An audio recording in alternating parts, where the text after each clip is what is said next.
Hello दोस्तों, very good evening. स्वागत है सबका इन्फो बेयर में। दोस्तों 12 नवंबर है और लगभग 1 बज चुके हैं। रिलायंस ने आज काफ़ी अच्छी शुरुआत की है और ग्रीन है आज रिलायंस। अच्छा लग रहा है, पैसे कमा रहा हूँ मैं भी और आई होप कल के वीडियो के बाद आप भी थोड़े समझ चुके होंगे और आप भी थोड़ा थोड़ा इन्वेस्टमेंट रिलायंस में कर रहे होंगे। ठीक है दोस्तों, क्या है ना, रिलायंस में लोग हमेशा एक सवाल पूछते हैं कि रिलायंस लेने का सही वक्त और सही टाइम क्या होता है। देखिए, रिलायंस एक बहुत बड़ी कंपनी है। बात करें तो इंडिया की बहुत मतलब सबसे बड़ी कंपनी रिलायंस ही है फिलहाल तो ऐसी कंपनी को बाय करने का कभी सही टाइम नहीं होता। आप कभी भी इसको बाय कर सकते हो। मैंने भी कल आपको एक लेवल दिया था इसको बाय करने का, लेकिन हालांकि यहाँ से जहाँ पे हम लोग एक्सपेक्ट कर रहे थे वहां से जंप नहीं हुआ, शेयर नीचे गया नहीं और वहीं से जो है जंप की शेयर ने, क्योंकि एक न्यूज यहाँ पे आ गई तो शेयर को नीचे जाने नहीं दिया लोगों ने और वहीं से शेयर ने जो है वो ऊपर का रास्ता पकड़ लिया। तो अगर आप इसके बाद भी अगर वेट कर रहे थे कि शेयर वहां नीचे जाएगा और फिर हम लोग बाय करेंगे, तो दोस्तों आप ये गलती कर रहे हो। न्यूज है, न्यूज देखकर लोग खरीदते हैं और जब खरीदते हैं तो मार्केट घूम जाता है और मार्केट ग्रीन दिखाने लगता है। जैसे ही मैंने आपको कहा था, अगर आप एक्सपर्ट नहीं हो तो पहले 1 घंटे में ट्रेड ना कीजिएगा। उसके बाद में आप ट्रेड कर सकते हो एक हफ्ते के लिए, एक 10-15 दिन के लिए अगर आप बाय करना चाहते हो तो आप जब भी ग्रीन देखो शेयर को बाय कर लो। रिलायंस यहाँ से ग्रीन दिखा रहा है तो ये टाइम है आपका बाय करने का। 10-15 रुपए शेयर अभी फिलहाल ऊपर है। अगर ये आपका टाइम निकल चुका है तो आप अभी भी इसको बाय कर सकते हो।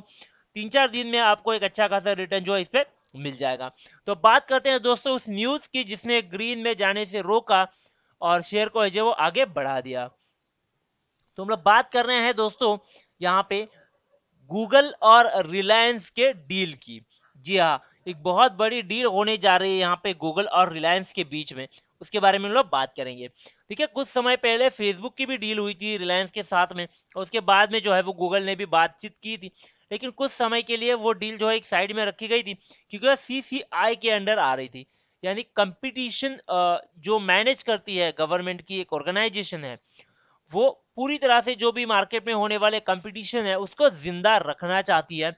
और उसी के चलते कुछ कंपनियों ने कंप्लेंट फाइल की थी सीसीआई के पास के गूगल को इस मार्केट में एंटर ना करने दिया जाए या फिर गूगल जो पॉलिसीज अप्लाई कर रहा है वो कहीं ना कहीं कंपटीशन को खत्म करने जा रही है। छोटे मोटे कंपनीज को ये मार देगी और हम बिजनेस नहीं कर पाएंगे। तो क्या सीसीआई का रिजल्ट था, क्या उनका एनालिसिस निकला और फिर उन्होंने जो है इसको क्यों अप्रूवल दिया, उसके बारे में हम लोग बात करेंगे। साथ में साथ और भी चीजें समझेंगे क्योंकि वो भी इंपॉर्टेंट है, आपको वो भी चीजें देखनी है। सिर्फ न्यूज आपको पता चल जाती है कि गूगल ने जो है वो 7.73% स्टेक जो है वो खरीद लिया रिलायंस में, तो एक न्यूज बन गई आपको खरीद लेना है। जी बिल्कुल नहीं, आपको न्यूज का पूरा असर जानना होता है, पूरा छोटा छोटा चीज जानना होता है ताकि ये कितना बढ़ेगा, कब बढ़ेगा, क्या ये सच में पॉजिटिव न्यूज है, क्या ये लंबे समय में पॉजिटिव बन सकता है। पूरी तरह से आपको इसका जो है इंफॉर्मेशन होनी चाहिए। ठीक है, अब बात करते हैं स्टेप बाय स्टेप, एक एक चीज को समझते हैं।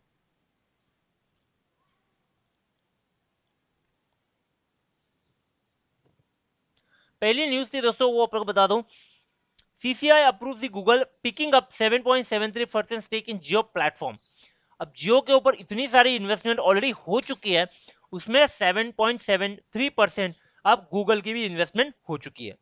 तो इसको आप मान के चलिए क्योंकि अप्रूवल मिल चुका है और अप्रूवल के बाद मोस्टली डील्स कंफर्म हो जाती है।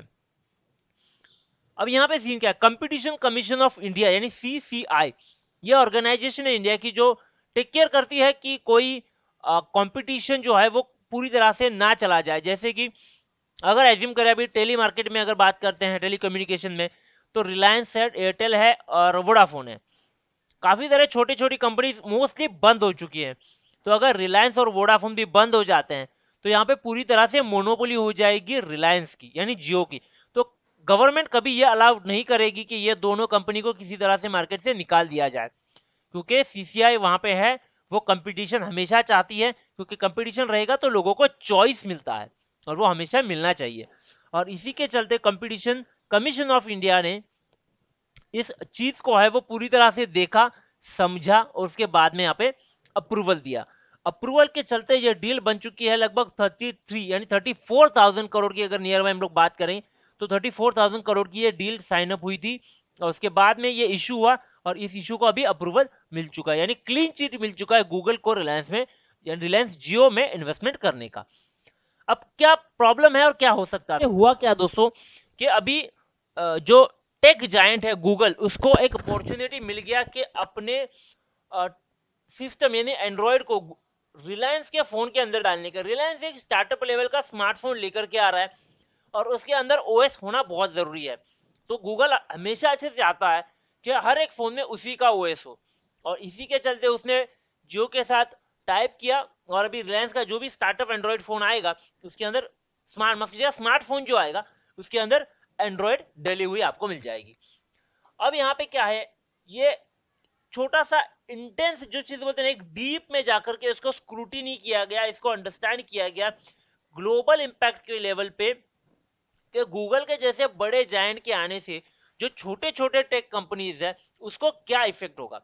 अभी देखिए क्या इफेक्ट होगा। सबसे बड़ी चीज, गूगल जायंट है तो डेफिनेटली जायंट जो होता है वो जायंट के पास ही जाता है, वो कोई छोटी कंपनी के पास वैसे भी नहीं जाने वाला है। Eagles hang with eagles, not with the other pigeons, right. तो ये एक थॉट है। तो इसी के चलते रिलायंस डेफिनेटली गूगल के पास ही जाने वाला था। तो गूगल का जो सब्सिडी है, फुल्ली ओन सब्सिडी है गूगल इंटरनेशनल एलएलसी, उसके अंडर 15 जुलाई को एक कॉन्ट्रैक्ट साइन किया गया था, और उसी के अंडर रिलायंस के हर एक स्मार्टफोन में अभी गूगल की एंड्रॉयड सिस्टम आने वाली है।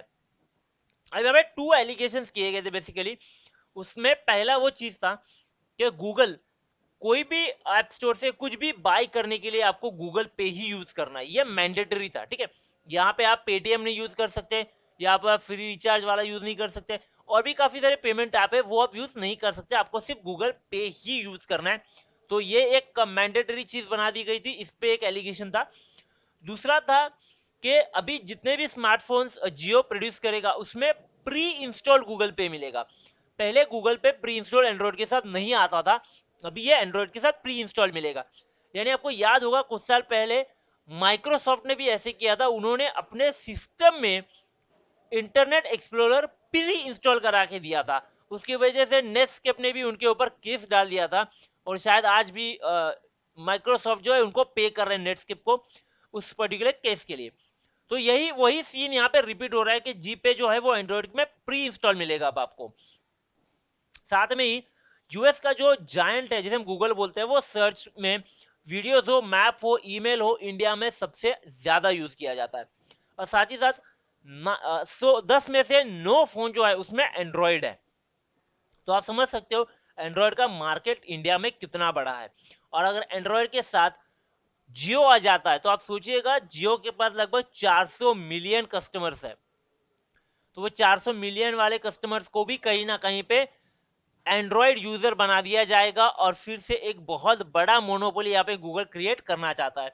और इसी के चलते जो इंडियन स्टार्टअप्स है उन्होंने ये लॉसूट जो है वो फाइल किया गया था कि यहाँ पे अनफेयर प्रैक्टिसेस की जा रही है, और एक गूगल का इकोसिस्टम जो है वो एप्लीकेशन का कहीं ना कहीं उसका मिसयूज किया जा रहा है। ये स्पेसिफिकली पेटिशन किया गया था पेटीएम की तरफ से। ये बेसिकली सबसे ज्यादा इंपैक्ट पेटीएम को करेगा, क्योंकि गूगल के बाद जीपे के बाद में यहाँ पे सबसे बड़ा पेमेंट अगर कोई ऐप है वो तो पेटीएम है इंडिया में। पेटीएम ने इसके बाद में अपना खुद का भी एक प्ले स्टोर बनाने की बात की थी, और शायद उसके ऊपर काम भी चल रहा है। तो देखेंगे कि आने वाले समय में किस तरह से ये काम करेगा पेटीएम और जी पे। अभी तो व्हाट्सएप ने भी अपना पेमेंट एप्लीकेशन निकाल दिया और वो ऑलरेडी जियो के साथ टाई अप में है। तो देखना ये बनेगा कि किस तरह से पेटीएम, गूगल पे और व्हाट्सएप पे एक दूसरे के साथ किस तरह से compete करते हैं, और आने वाले समय में हमें कौन सा फाइनल एक बेहतरीन पेमेंट ऐप मिल जाता है जो सारे यूजर्स को जो है वो यूज करना पसंद होगा। जी पे जैसे मैंने कहा कि ये अभी मैंडेटरी है, प्री इंस्टॉल ही आएगा आपको एंड्रॉयड के साथ में। अगर कोई भी आप नया फोन खरीदते हो एंड्रॉयड बेस्ड तो उसमें आपको जो है वो प्री इंस्टॉल पेमेंट एप्लीकेशन मिल जाएगा। तो अदर एप्लीकेशन जो होते हैं पेटीएम और ये कोई इंस्टॉल नहीं करेगा, क्योंकि ये एडिशनल आपको इंस्टॉल करना पड़ेगा। तो अगर प्री डिफॉल्ट है तो कोई नए एप्लीकेशन इंस्टॉल जनरली नहीं करता है, ठीक है। तो ये केस था, ये पूरा सिनारियो था। तो अभी गूगल के माफ कीजिएगा जियो के पास जो है वो गूगल का भी पेमेंट एप्लीकेशन है, वो फेसबुक का भी और व्हाट्सएप का भी पेमेंट एप्लीकेशन है। तो इसके चलते जियो का जितना भी सारे प्लेटफॉर्म पे आप पेमेंट करोगे वो मोस्टली ये 2 ऐप से ही होने वाला है। तो इसके चलते जो छोटे छोटे मोबाइल एप्लीकेशन से जो पेमेंट प्रोवाइड करते हैं वो मोस्टली आफ्टर डेड हो जाएंगे, और व्हाट्सएप ऐप के बाद तो बहुत सारे पेमेंट एप्लीकेशंस डेड होने वाले हैं। तो उसके चलते यहाँ पे एक अपॉर्चुनिटी है कि आने वाले समय में जियो के पास बहुत बड़ा क्राउड रहेगा, बहुत बड़ा ऐप जो है वो ऐप यूजर रहेंगे। तो देखते हैं किस तरह से इसका यूज होता है और हमें पैसे कमाने का मौका मिलता है। तो ये था वो न्यूज़ जो मैं आपको बताना चाहता था दोस्तों। वीडियो अच्छा लगा है तो मेरे चैनल को सब्सक्राइब जरूर कीजिएगा, नोटिफिकेशन बेल को जरूर क्लिक कीजिएगा, और साथ ही साथ दोस्तों टेलीग्राम चैनल से भी जरूर जुड़िएगा। ऐसी लेटेस्ट खबरें हम वहाँ पर लाते रहते हैं। थैंक यू दोस्तों, मिलते हैं अगले वीडियो में।